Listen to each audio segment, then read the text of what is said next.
Well, ladies and gentlemen, we've got another update regarding the Washington Commanders' new stadium situation. This time, a pretty detailed poll, and the result of the poll should not surprise really anyone. We understand the Commanders possibly choosing between three different places. You do have Maryland, you've got the District of Columbia, and you also do have Northern Virginia. But this poll indicates DC is most popular pick for the potential new Commander Stadium. And this has kind of been simmering. We've been talking about it for the past few months.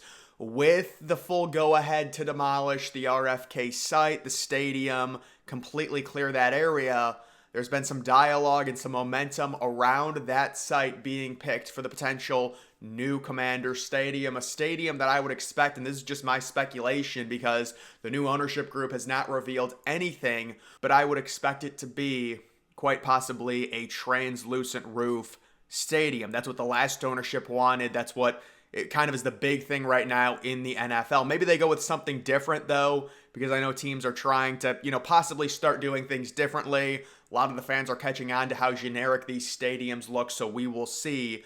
But either way, we can take a look at this detailed poll. Most area residents prefer Commanders to move back to DC. So the question, would you rather the next Commander Stadium be built in Washington, DC, Northern Virginia, or suburban Maryland? And you can see they've pulled DC area overall, DC residents, suburban Marylanders, and then Northern Virginians.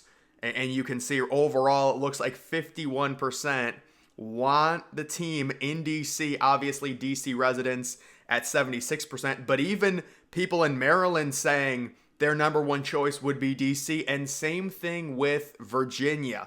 So DC is the overwhelming number one choice, above 50%. Maryland is the second choice, Northern Virginia, and then I guess I don't even know why you would include the option none of these are skipped. It's like it's just a question about a stadium. I guess people are not fans of the NFL, but why not just poll, NFL fans? But either way, it is an interesting poll nonetheless. The article later goes on to say the Commanders are obligated to play at the current stadium until 2027, but they can stay longer. And yeah, so originally the Commanders, I'm guessing, would have been opening their brand new stadium in the year 2028. But because of the sale of the team, it's gotten delayed. It's pushed everything back. And I would say right now the timeline, because if you look at other teams' situations, specifically the Browns and the Bears, right now both of those teams are getting renderings together. They don't even have the funds yet. They're trying to figure out how they're going to pay for a new stadium. But they're both trying to potentially open a new stadium in 2028 with groundbreaking happening in 2025. And so the question is, are the Commanders a year behind both of those teams? If they are, you could be looking at the Commanders opening a new stadium on the RFK site in the year 2029. And there's a situation, I just came out with a video, the top 5 worst NFL stadiums. Again, FedEx Field, well, it's not called FedEx Field anymore, Commanders Field is the worst stadium in the NFL. I think everyone would agree with it. It got a horrible renovation. I've talked about it at length. And so you would have to think there's a significant incentive for the Commanders and their ownership to get out of that stadium ASAP. It does not have a good reputation. There's also been a lot of injuries at that stadium. I know it's just kind of a fluky thing, but still, you could maybe blame the field surface.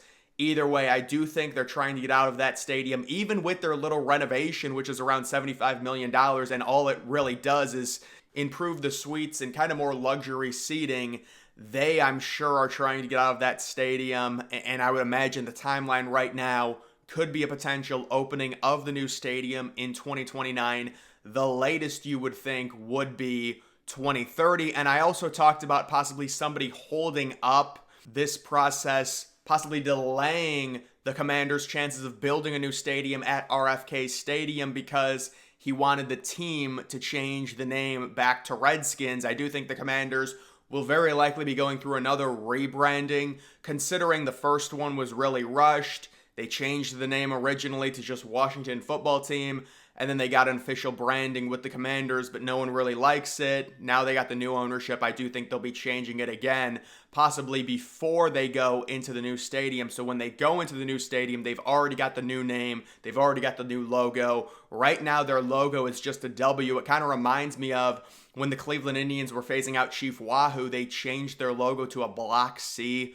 Right now, the Commanders logo is just a W, and it's just very generic. So I would imagine the Commanders will be going through a rebranding. I highly doubt they're going to bring back Redskins just because the ownership is not going to want to take any type of criticism there, and obviously you're trying to avoid stuff like that, especially when it comes to releasing a new logo, although I do think many people would enjoy seeing that name be brought back. It's very likely not going to happen, and I don't think it's going to have a big impact on whether or not this stadium gets built. This is just kind of a very minor speed bump overall. The other question is, when you look at the RFK site, would they potentially do some type of stadium district? It's certainly a unique location right next to a river. You could definitely do some stuff with maybe those islands out there, possibly turn it into a little hub, maybe put a little restaurant out there. I think it'd be a cool idea to really utilize that area. And I would imagine the design of the new stadium to be a lot different considering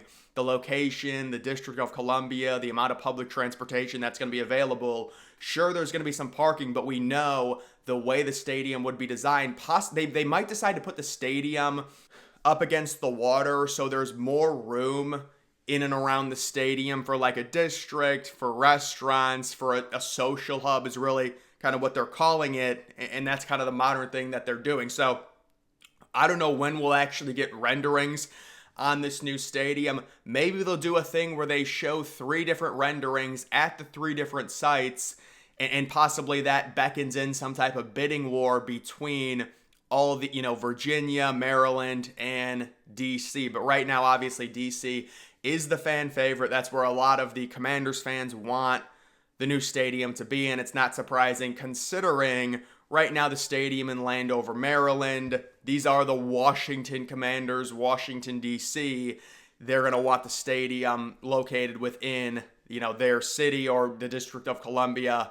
And then we do have another article that pertains to this potential stadium saga, possibly throwing a little cold water on the idea of D.C. getting a stadium with the current debt levels. Can the District of Columbia afford to build the new Commander Stadium? By 2030, the district is predicted to be more than $1.7 billion in debt, including a $520 million price tag that is committed to renovations at Capital One Arena. And so I guess that is confirmed. They are renovating Capital One Arena. I really got to find an actual article on them talking about and agreeing to renovate Capital One Arena, because I do know about the whole Alexandria Arena proposal that got shot down, possibly both the Capitals and Wizards moving to Northern Virginia. That's not happening, but I didn't see an article confirming a Capital One Arena major renovation, which, by the way, it needs, and that doesn't surprise me at all, $500 million, although that is a ton of money to be investing into an arena renovation.